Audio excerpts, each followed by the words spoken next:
Sithandwa sami ngibuka isifundo sokuqala uma uDavide eyolanda isihlalo sobukhona bukaNkulunkulu esifaka phakathi kwamagceke.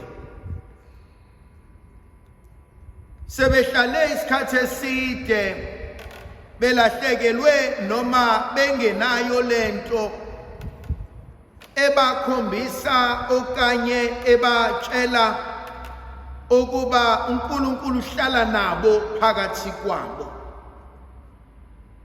Obengenzeka ukuba bebeyiphilela impilo yabo, ongenzeka ukuba bebezenzela ngokubona kwabo.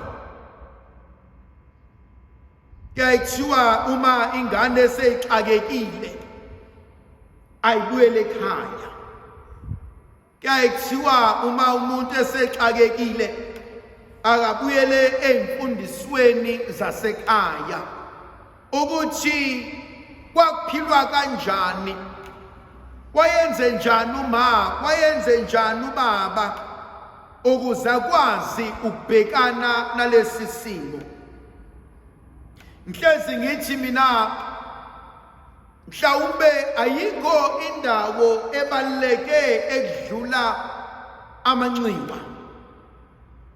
Ayikho indawo ebaluleke ekudlula kubo kamama emzini kagogo, ngoba mhlambe ilapho engikwazi ukuyocela, engikwazi ukuyokhala. Abangenzeli ngoba nakhu benzela uma, kodwa sekunokuthi sesenzela umzukulu wethu. Mhlawumbe uma nobaba abazwani nogogo, mhlawumbe ugogo noma ababhekani, kodwa uma eyisalukwazi esihle akavamisile ukudedela ulaka kumzukulu wakhe. Uyaye athi ngizomenzela lo kodwa ngenzeli wena. Uyaye athi asenze kodwa uma wakho nobaba wakho bangazi. Ngifuna ukubuka ubukhona bomuntu omdala phakathi kwekhaya. Noma ngathiwa thina njenge-couple siyaxabana, njenge-couple asiboni ngasolinye, kodwa masekhulume uma noma ubaba siyahlonipha, siyathoba. Angikulaleli wena ngoba ngiyitshela to right, angikwenzi ngoba ngiyitshela to winile, kodwa sengihlonipha osekhulumile. Sithi isiZulu igangwe endala. Siyayidinga leyo nkonzo. Umuntu nomuntu uyamdinga umuntu amsabayo. Umuntu nomuntu uyamdinga umuntu athetshwa kuyena. Umuntu nomuntu uyamdinga umuntu otshelwa izinto mayesekhulumile alalelwe. Umuntu nomuntu uyayidinga nendawo abika khona izinto uma sezimxaka. David uyahamba uyolanda isihlalo esiveza ubukhona bukaNkulunkulu. Uyangimangaza uDavide emefika naso ngoba ukhohlwa ukuthi uyinkosi, ukhohlwa ukuthi abantu bayabuka, ukhohlwa ukuthi abantu bazothini. Uvedane agide, asine, ajabule. Wena wabona ngeniswa isidalwa, kukikizwa, kujatshulwa phakathi kwekhaya. Why? Because usefikile okwazi ukusenzela konke.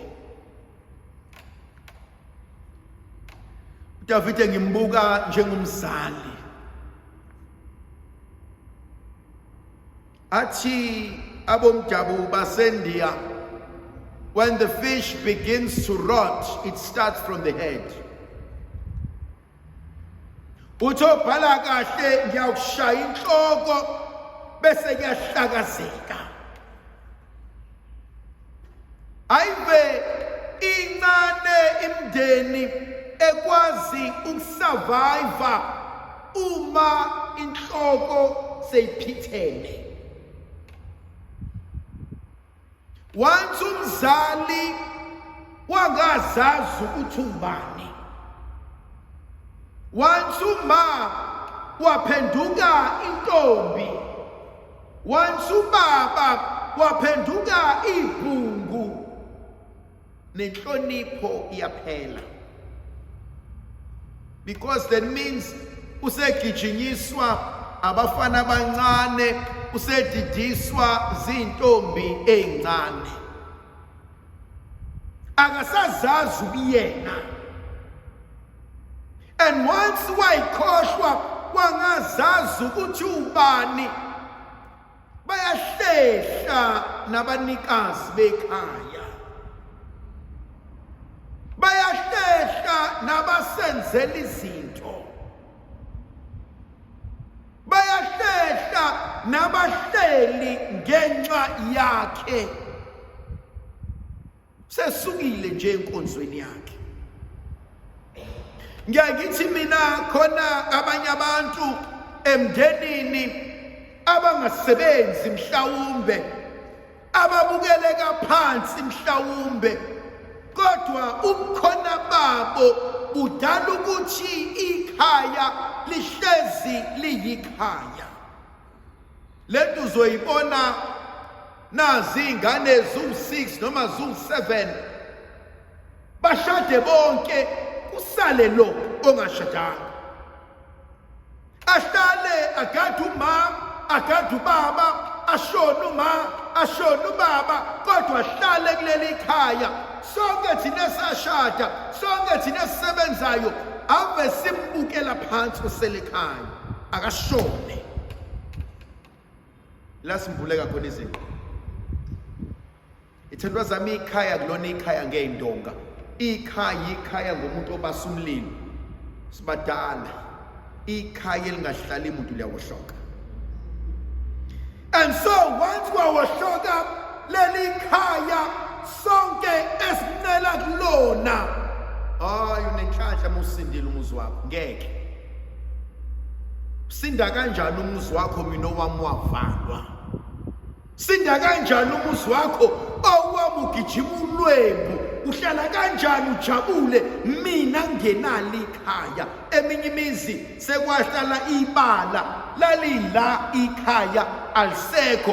Kweminye imizi seyacheka ngoba kusekho umuntu. Yila sizibona ubuze bethu. Ngithanda inkonzo yenzo uDavid ukuthi noma esephumelele, noma esenakho konke, akakhohlwa umuntu omphakamisile. Wake wamfunela umuntu umsebenzi, eze emsebenzini ngawe, aziwe emsebenzini ngawe, maqedane ahlebe ngawe emsebenzini, uzuxoshwe usale yena. Namkhohlwa umuntu okwakwenzela okuhle.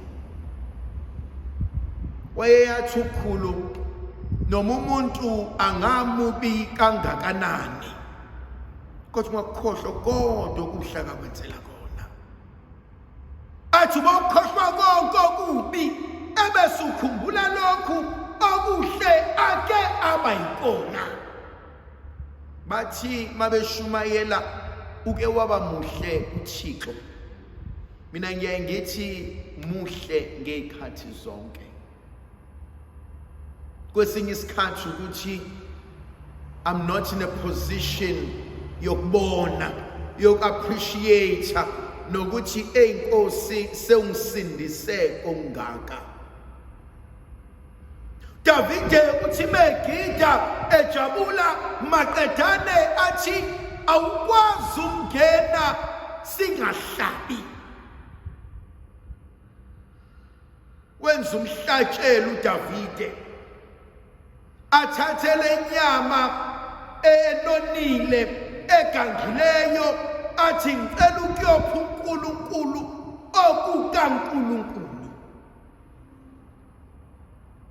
Bese thatha le enye sele lithi izwi likaNkulunkulu, every man, every woman wanikezwa isinkwa, inyama nekhekhe.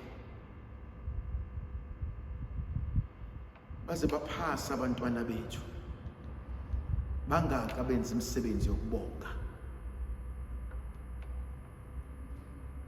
Akhona ukuhlakanipha nokuqonda ngokwazi kwethu. Ingane can have a mental blockage during exams. Ingane can collapse before exams. Ingane ingakhohlwa ikona konke. Ingane ingafika lapha ningaboni nalutho. Abaphasanga ngoba nakubehlakaniphile, abaphasanga ngoba nakubeziqhenye, umusa nothando lukaNkulunkulu. Umbona umzali eqhenya eqhosha athi ingane yami ithola ibachelor, ingane yami ilo A, ingane yami izofunda le, athi ophethe umsebenzi soke sibone athi iyofunda ngifunde. Uboyibuka lento ingane ezofuna isitifiketi esingeke siphume kuze kuphele 4 years. Every time isiphuma isitifiketi isine error, siphuma isitifiketi kusipelwe lokho wrong, siphuma isitifiketi lokho akwenzeki, ebese yabuza umnikazi womsebenzi, njengoba usuqhoshe kangaka, ngoba usubukwe kangaka, awuzanga ngani kumina?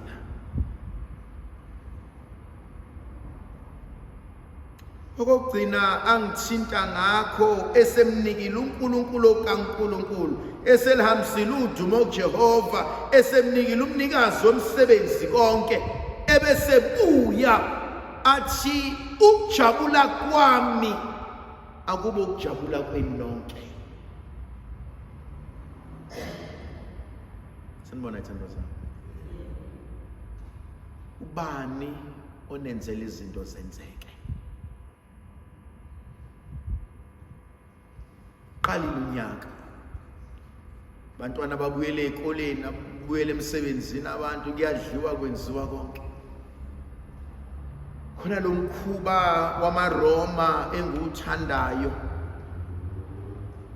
Njalo amaRoma uma eqala unyaka avama ukuqala ngeretreat.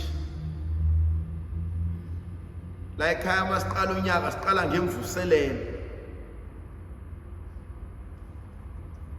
Ugaya nini wena kwakho?